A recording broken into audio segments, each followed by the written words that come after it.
Hi, everyone. Carmen to... Disco here from the Launch Network. We got an awesome show today. We were just talking before we started recording, and our guest is just awesome. I mean, his product's great. He's doing an awesome job getting in front of people, and I'm really interested in what we got to talk about today. Let me bring on my co-host, the man that you hear from almost every day, all over social media, Mr. Jim DeBetta. Jim, what's going on, man?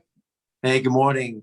You know, Carmen, it's funny. Yeah, we always talk about the before the show stuff. That's the stuff we should really record and put out there on the podcast, because that's always like the outtakes, the fun stuff that we're laughing about, and like, oh, that's good though. Stop talking. We're gonna do that. Let's record that part, you know. So it's really great. But yeah, everything's good, busy. You know how it's been. I mean, it's almost April, and you know, just from a retail perspective, I'm seeing people. I mean, there's products getting placed for clients of mine for Christmas. I know it's scary to even think. It's still chilly in Atlanta, but to think that we haven't even had spring really or summer yet, and now we're talking about, all right, you know, what products are going to be in the stores for Christmas time. It's crazy. Yeah, I agree. I just got a call from one of my Walmart contacts. He's like, "Hey, what do you got for this shelf space? We're looking at Christmas." I was like, "Christmas?"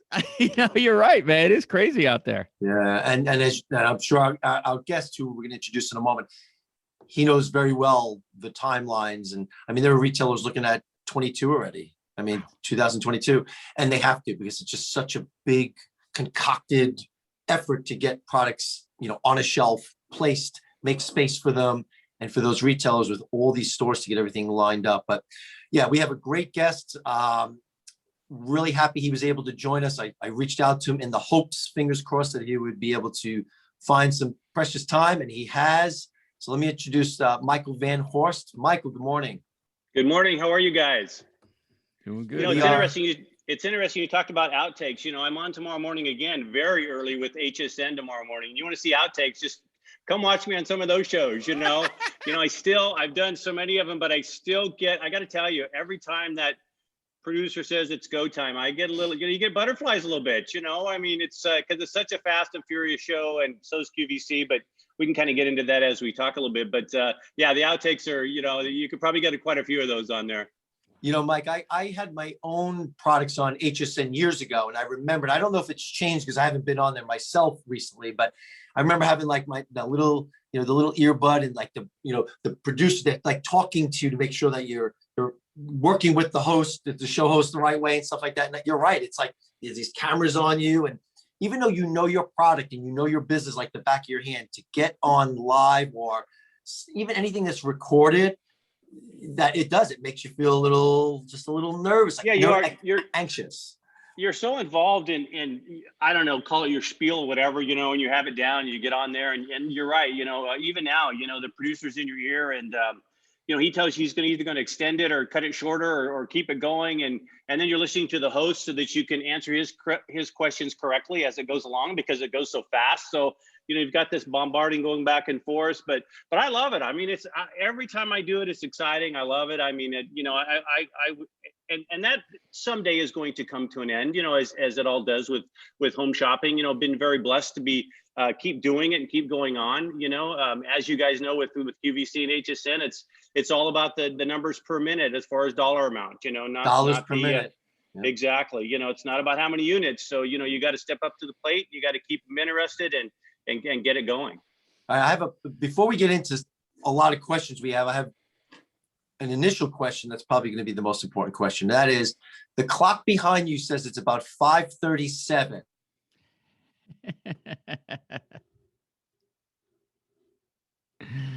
Yeah, it's early Pacific, and you're just way behind, like Eastern time, or that clock hasn't been updated. So tell us, that's what everybody really wants to know, Mike. Oh, it's a little bit, yeah, it is maybe I got a battery going a little bit slow there, you know. Hey, it's a prop. It's not supposed to be exact time.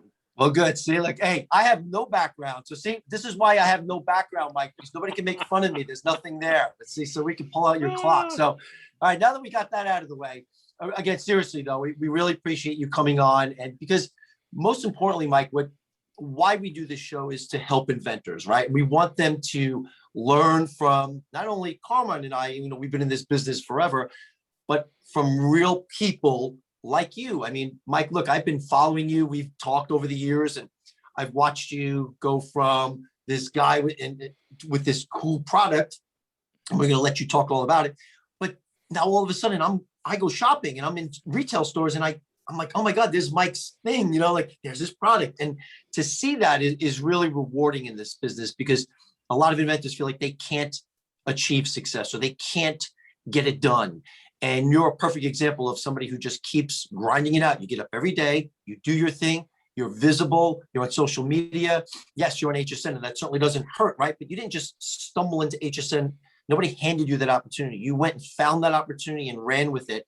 And at the heart of what we were talking about before we came on camera, like Carmine said, is you just have a really good product that's useful and people get it and it resonates with people. But with all that being said, one of the things that inventors want to learn is, how did you get started in this business? Like whatever it is that you did for a living or what you were doing, how did you wind up wanting to invent a product? And of course, we want you to tell everybody about your product. Well, I started, I've sort of been this kind of tinkering guy all my life. Even as a kid, I would take things apart, put it back together. I was always really hands-on and learned that from my father early on. But getting into the business, I've been in real estate over 25 years out there.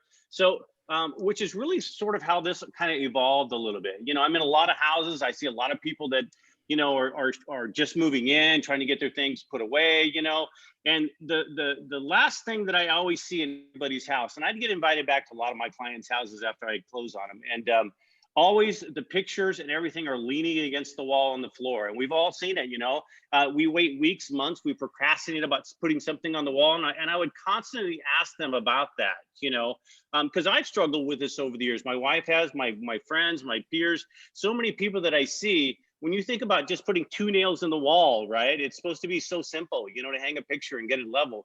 But for most of us, it's just so frustrating, because we spend all this time doing it and it still comes out crooked.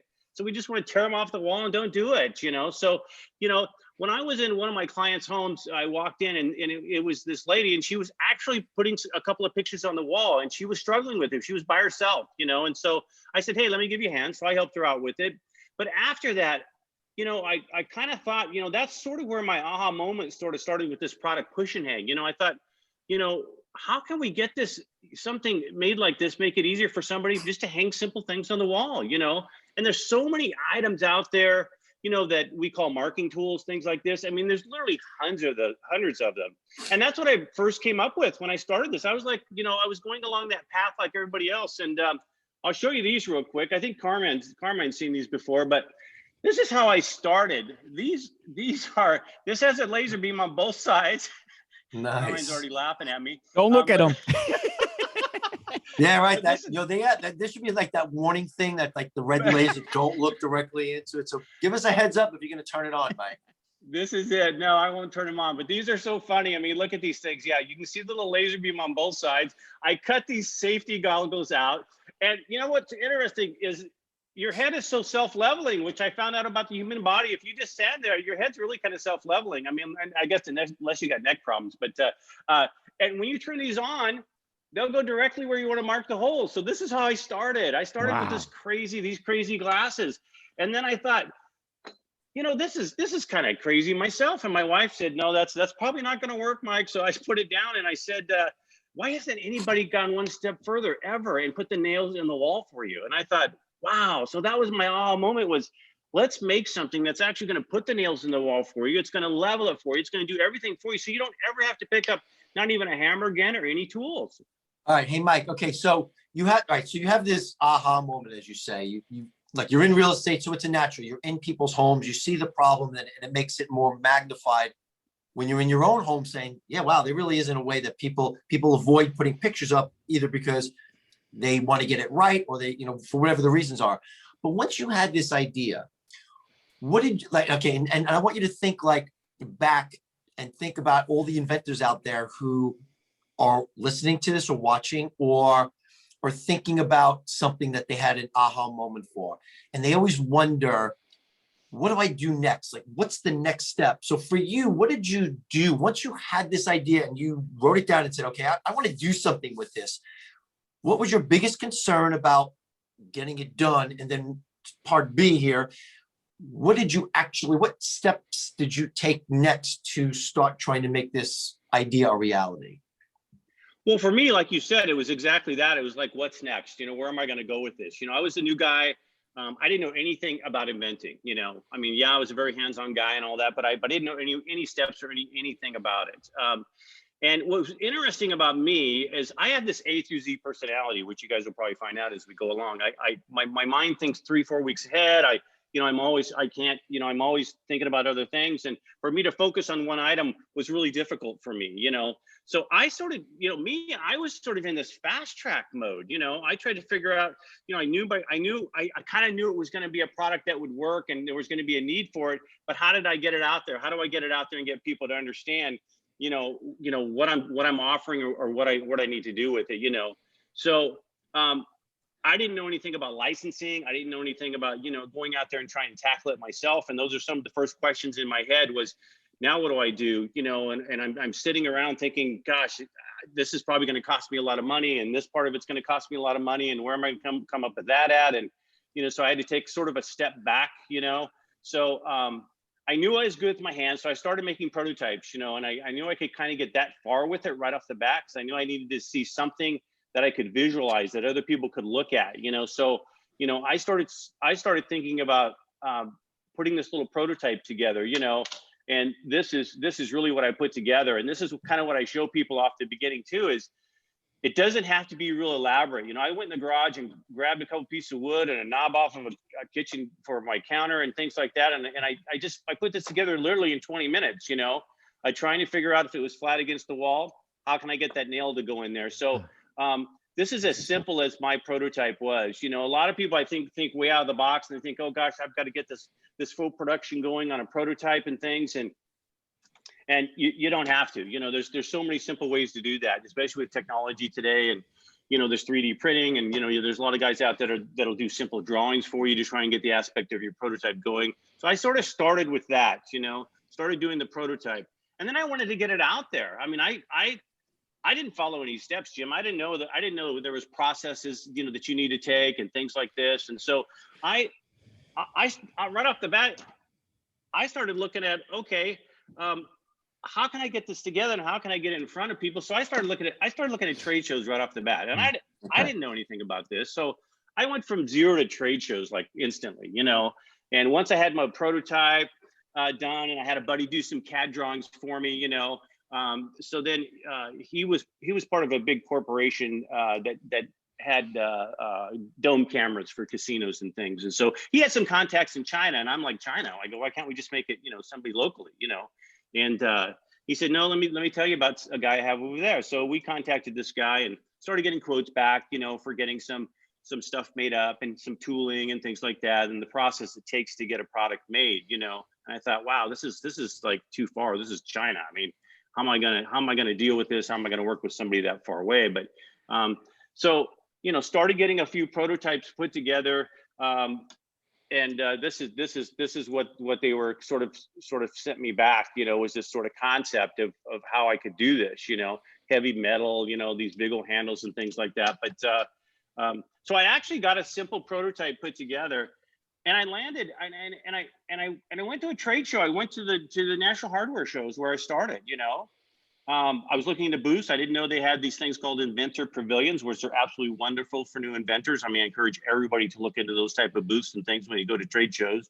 We can talk about that a little more as we go along too. But anyway, so I ended up at a trade show, right? They had what they call these pitch competitions that people, I didn't know about pitch competitions when I started, and so I was just sort of thrown into this arena literally within the first 6 months. Okay. I did the pitch competition. I was the last one up at this trade show.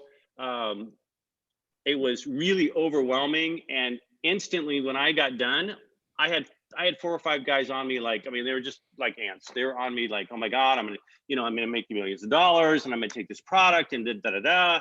And, so I did get hooked up with a DRTV company instantly at that first trade show. And this is within the first year, right? So I thought, oh my God, I'm on top of the world. I got a DRTV company. I'm going to be on TV. It's going to be all over it's going to be everywhere. We did a lot of testing, came out fantastic. Then it came down to where, numbers. Now we're talking about numbers. They couldn't get the price down low enough for them. for the DRTV company. And as people, maybe some new inventors don't know, and we all talk about this, you know, those are kind of a rough road to take, because you've got to get your product down to a 4 or 5 times factor of what the cost is versus what you're going to get out there and sell it, you know. So we couldn't get that to happen at that time. So then it just went dead. We scratched that whole program with that DRTV company. Hey, Mike, So let me that's interject.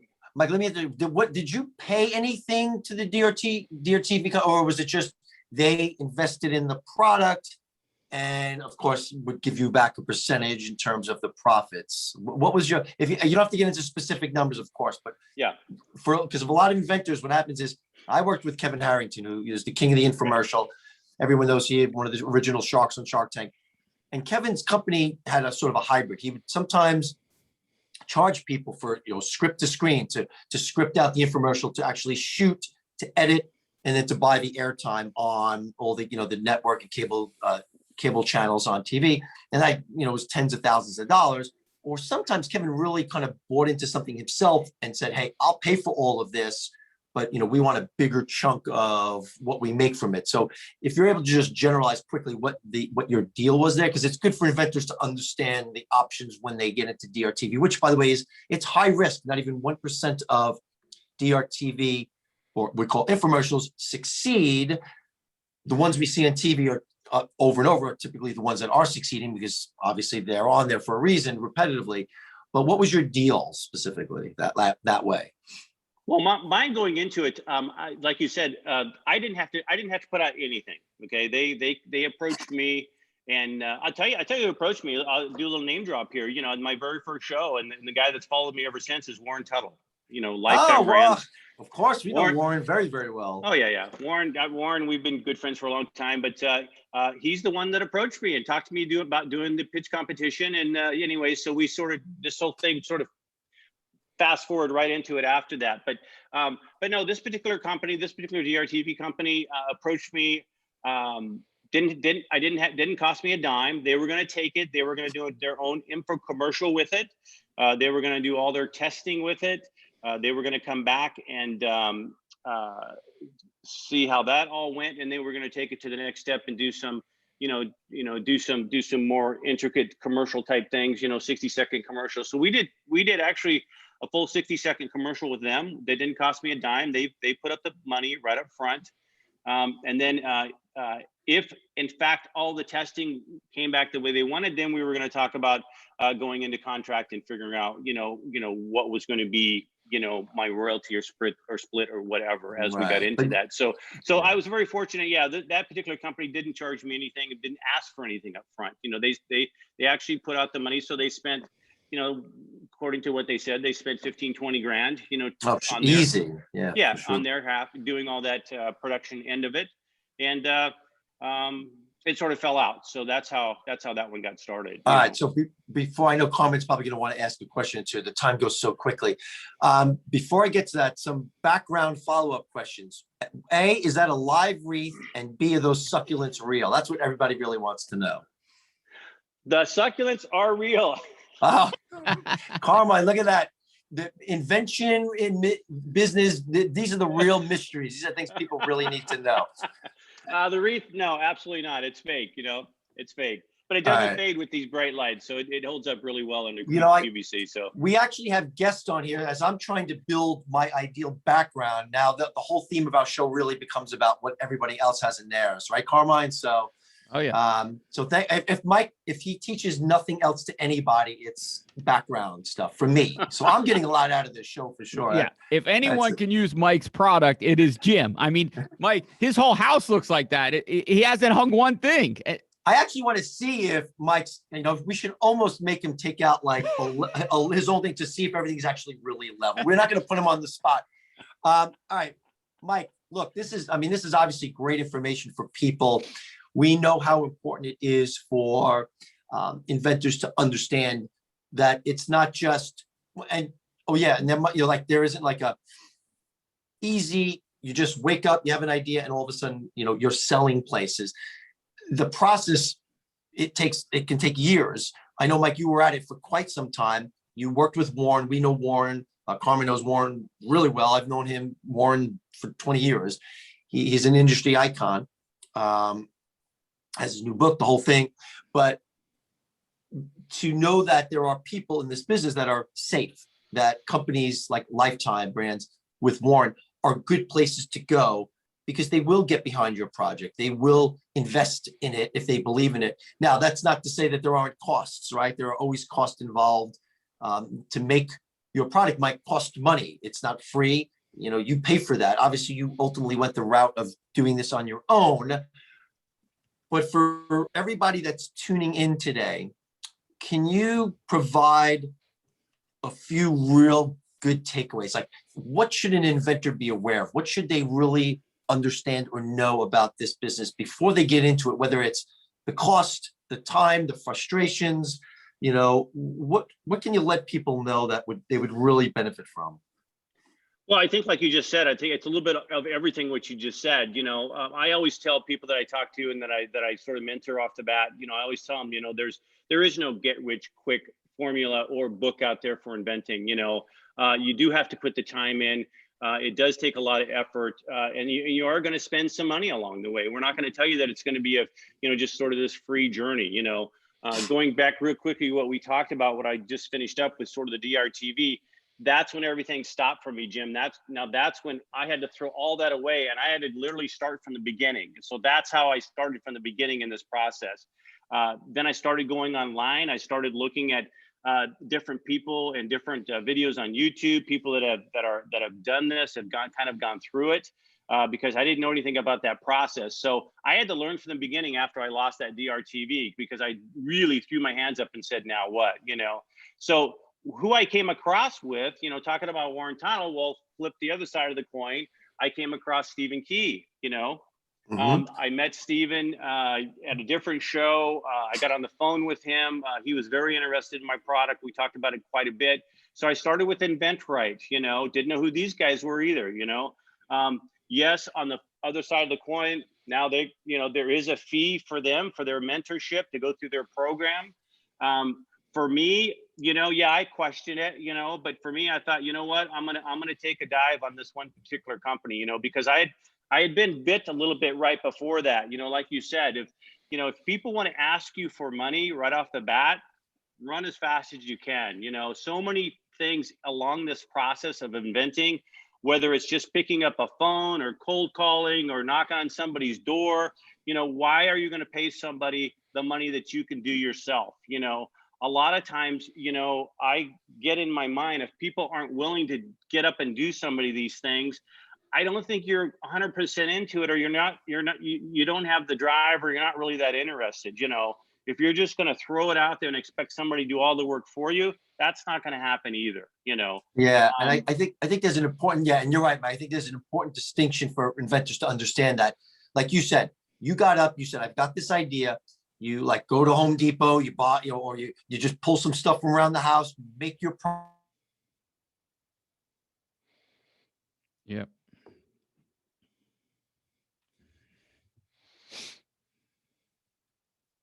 Going to pay for things. But initially, you're right, Mike, you have to be in this and invest in it. I always tell people this when they say to me, Jim, I need to raise money for my invention.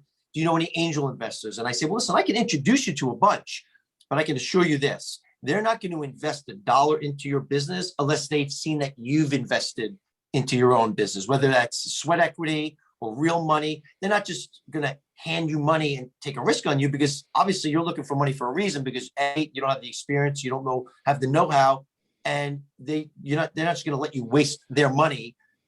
And like basically they're taking all the risk and you're not taking any risk. So you're right.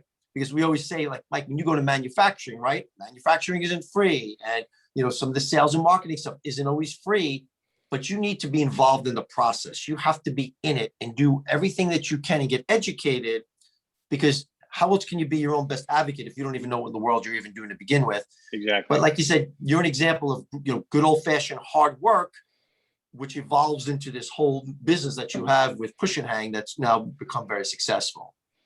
And you need to put people around you that are successful as well, or have been, in a certain extent. You've got to put a couple of people together to put your team together, right? You've got to put somebody together that maybe knows a little bit more about you as far as the manufacturing, or maybe somebody on the marketing side, things like this, you know. And I had all kinds of people that want to invest in my product at the beginning. And you know why? Because they just wanted to take a little bit from me, I found out, you know, and that was the hardest part as a new inventor.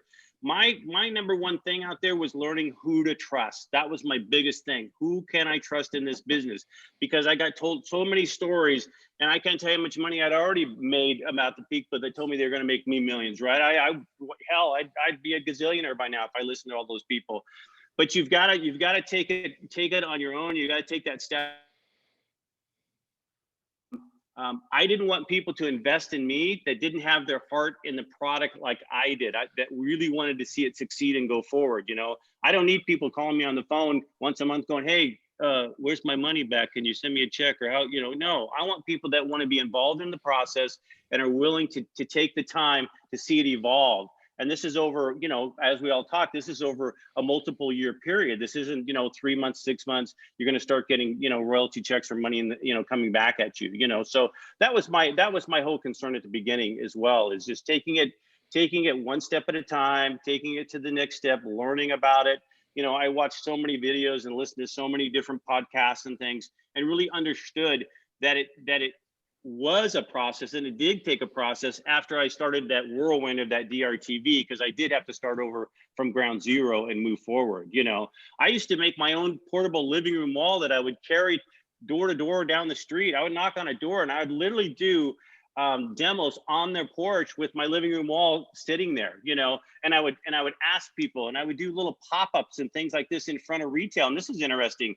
You know, you can sit out in front of retail, even though your product's not in their store. You'd be surprised how many stores will allow you to do a little pop-up to demo your product and get feedback, you know, as to what, you know, the actual consumer thinks. So I've done a lot of that, and that's been a lot of fun. I've got so much good feedback from the consumers out there as to, you know, tweaking my product a little bit or changing this or changing that. And it's really helped me along the way. And I didn't have my product in a lot of those retail stores, you know, so that was a big plus, you know. Okay, well, speaking of retail stores, where can people find Push and Hang today? What retail chains? Well, mine's in, I'm in a lot of sort of medium retailers across the board, across the country. I've been a big one called National, which is National Hardware, which is actually has their own, but also is a big distributor supplier for the bigger hardware stores. It's in a lot of the Ace hardware stores out there, things like that. I don't have it in, say, actual sitting at Lowe's or Home Depot. It's available online with everybody, obviously, now. You know, I mean, you can go to homedepot.com or Lowe's or Walmart or what have you, and you'll find it. You know, I mean, it's online that way. Getting into retail, like you started at the beginning there, Jim, we talked a little bit about that. You know, retail is, it's kind of a tough cookie, you know, when you've got a 1 SKU item, you know, or maybe 2 SKUs, you know. I also have my product. This is also licensed in aspect also with a giant big company called Hangman Products. They're one of the largest in the world for hanging anything on the wall. They've got a nice planogram and a lot of big retailers, but even placing mine within that planogram, a lot of the retailers didn't want to do it yet for a couple of different reasons. You know, most retailers, if people don't know, will reset their planograms once a year. They won't just throw your product in the middle of the road just to hang it on a shelf. You know, they've got to reset that space, make sure there's room for it, all these different aspects like that, you know. So it's slowly now evolving and getting into a lot of the big box stores. We have a large one coming up here, and I can't give you the name yet, but coming around probably the last of May or June. That's going to really be fantastic. But it takes a lot to get your product just sitting there on the retail shelf like that, you know. Yeah, absolutely. Of course, your HSN, your home shopping network success. I mean, that's where I think a lot of people know you from. You're almost like a personality over there now with being on there. And that's, you know, that again, this is the whole thing here, guys, is that, you know, Mike's a real guy. He's a real person. He's, you know, and he was able to persevere and get through this and do this and get, you know, have an experience, and it didn't work out with DRTV. And so he finds another path and he digs and he keeps pushing. This is real. I think a lot of inventors don't think that their dream can come true. And again, it is challenging. And a lot of people just won't get there for a lot of different reasons. But when you stay with it, when you believe in it, and you have the passion to push it forward and get past the obstacles, you're a living example of inventor success. And this is what we like to see in this business, because it's encouraging for other people to understand that it's real, it's possible, but yet as much as you're doing, you're still pushing. You're not just saying, oh, I'm on HSN, I'm doing okay there.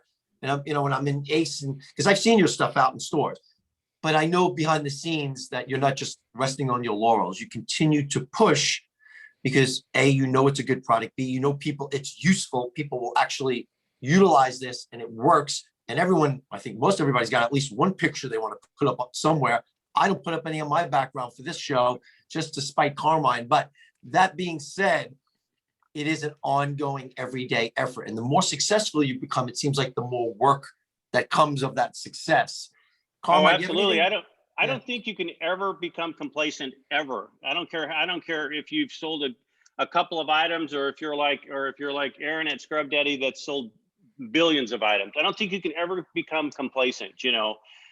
There's a guy, Aaron, that people know, Scrub Daddy. There's a guy he's the hardest working guy in the world. That guy never sleeps, I don't think, and he continues, and his thing is a huge success. And you think a lot of people would step back and go, oh, that's taking care of itself now. But no, you've got to, like you said, I'm all in from day one. I mean, I'm 24/7, 365. And yes, you've got to set time aside for your life and everything else, but I'm constantly thinking about this. And when I wake up, I'm constantly thinking about it, not only branding the product, but branding yourself. We all talk about, and that's like huge over the last year. You've got to brand yourself along with the product.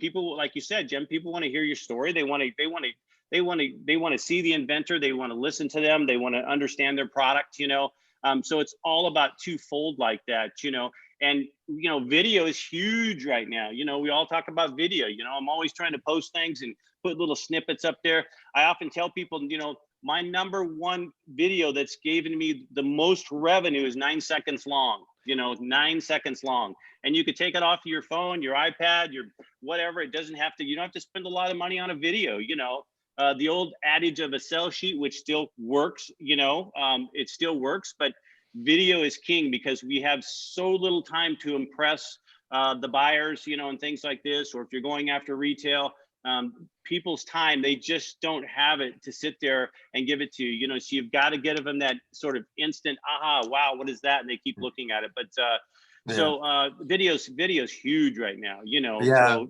Agreed. Hey, Carmine, you have any, God, this time just is gone almost. It's crazy, Mike. This is awesome. Carmine, you have anything to add? If you're still there, if you're not sleeping, taking a nap. No, it's awesome. And usually I will interject, but Mike has so much information because he's done it, he's lived it, that I'm just sitting here taking notes because I want our inventors to realize that Mike's actually doing what he's talking about, and it's just awesome, Mike. By the way, plus your product is so demonstrable. I know you hate that word, but but that's my word. I think that's my word. So you can all use it if you're right. It's not trademarked or anything. You can take Mike, real quick, and I know we're coming close on time. Because I do mostly manufacturing and stuff. Tell us a little bit about the logistics and some of the hurdles you faced when you were not only going overseas, but some of the factories and some of the issues that you ran into. Was there anything that you really, anything you really had to overcome? Well, a couple of things. I started both directions. I started in the States and overseas after I kind of got into it, because I wanted to really compare to see what was in front of me. As a new inventor and entrepreneur, I mean, hey, I didn't have the money. I didn't know where I was going to find the money. So you have to question yourself, twofold. Do I have that path to be a true business owner and take on manufacturing and set up distributorships and, think about all these things, and or do I want to go the licensing route and sort of stop the bleeding per se, right? Quit spending the money, let somebody else take all that burden on, and collect a royalty. Yes, you're not going to collect as much, but it's all about the numbers once you get into royalty, and down the road, it could really pay off for you. Me, I like to be as much hands-on as I can, but I really love the licensing aspect of it because I can concentrate on my other inventions. I've got 2 other products that are going to be coming out shortly. So it keeps me thinking and keeps me moving to the next project. When I started thinking about China versus the States, for me, the number one thing was cost and tooling. As a new inventor, the tooling was killing me in the States. I wished it wasn't that way, but I was really paying 3 times the amount just for my tooling. And my product takes 2 tools. In case a lot of people don't know what tooling is, it's actually the mold that is set up that is going to make your product. So whatever it takes for them to carve out that mold and make that tool, they call it, when they start pouring your molds and things like this and getting it out there, that's the initial cost. And tooling also depends on how much do you want to spend on tooling. One tool may only put out 50,000 items, which you're going to get a little lesser cost, or you're going to spend $30,000 on a tool that's going to put out 500,000 product before you have to retool again. Well, China, the tooling was 10% of the cost of what I was going to spend here, so I opted to go with China. The guy that I hooked up with over there is phenomenal. Been a family owned forever. A little tough to get over there. I've never been to China or even looked at the facility. Which is really probably one thing you should probably do if you really are excited and get into it and you've got something that's really going to take hold, is to try and get over there probably once. But I haven't been over there yet. I haven't had a chance to.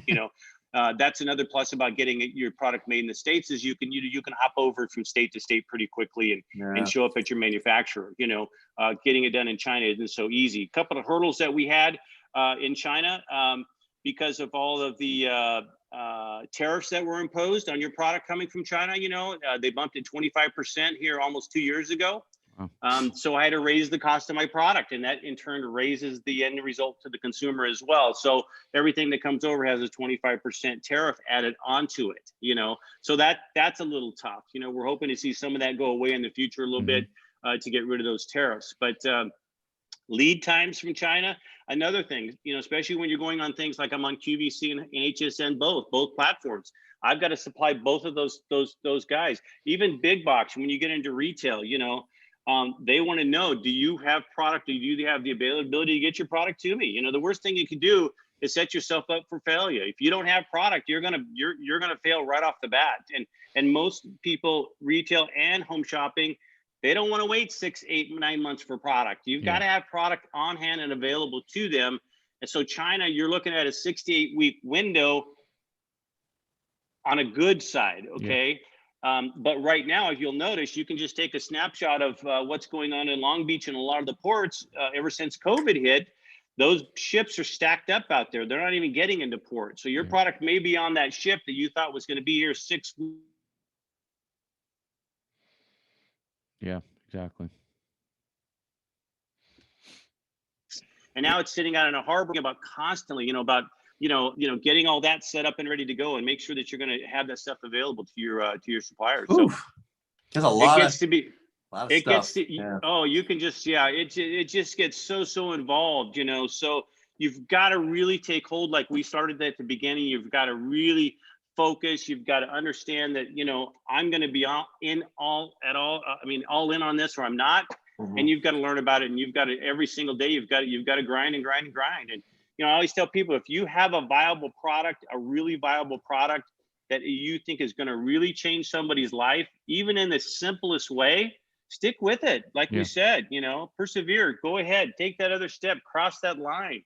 I mean, it will get there someday, but boy, you got to stick with it. And you got to, the first thing you have to do for most people, especially new people, if you don't believe in yourself, you're not going to believe in your product, and nobody else is going to believe in your product. So you've got to believe in yourself and understand that you can do this. And then you've got to go 100,000% behind that product, and you've got to just go full speed ahead. Awesome. Agreed. All right, Mike, real quick, where can people find you? Website, social media, just.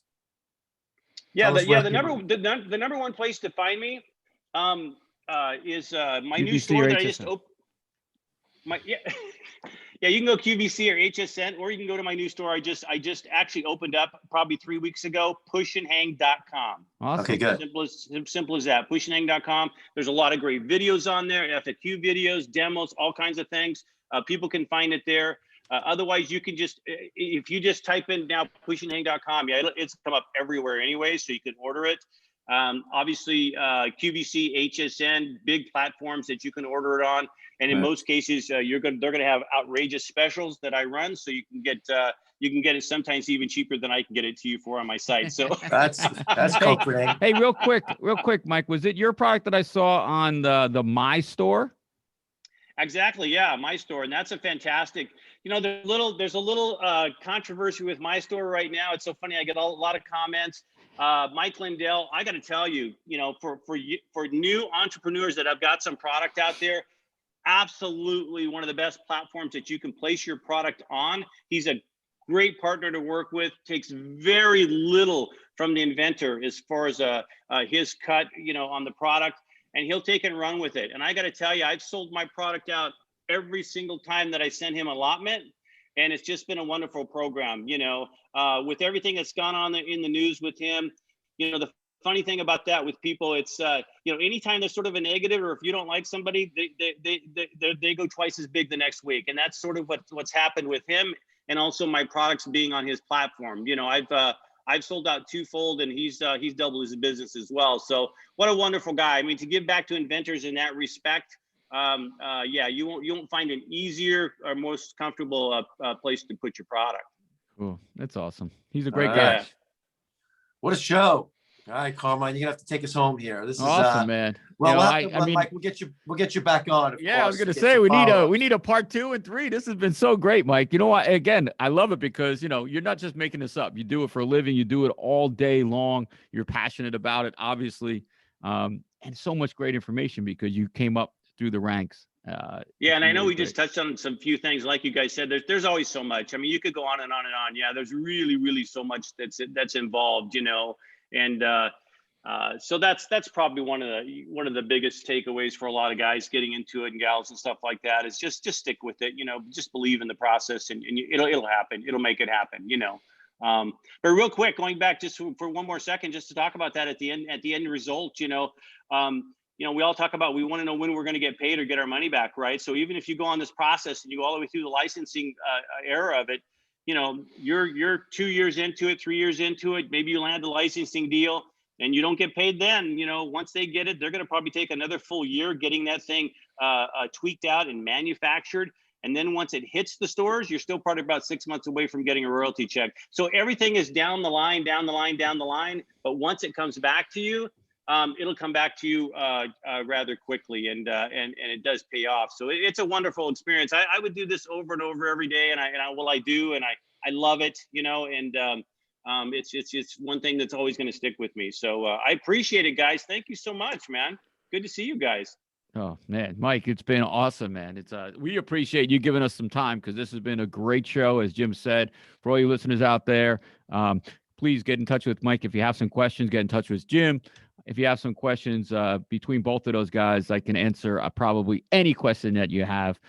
This has been awesome. If you can, go on out to Google Play or iTunes, wherever you consume your podcast content, download our show. Make sure you subscribe. You can also check us out on YouTube now on the Launch Network for Get Retail Ready. Mr. Jim DeBetta, Mike Van Horst, and myself, Carmen Deniska, we thank you for listening, and we will catch you next time. You all take care.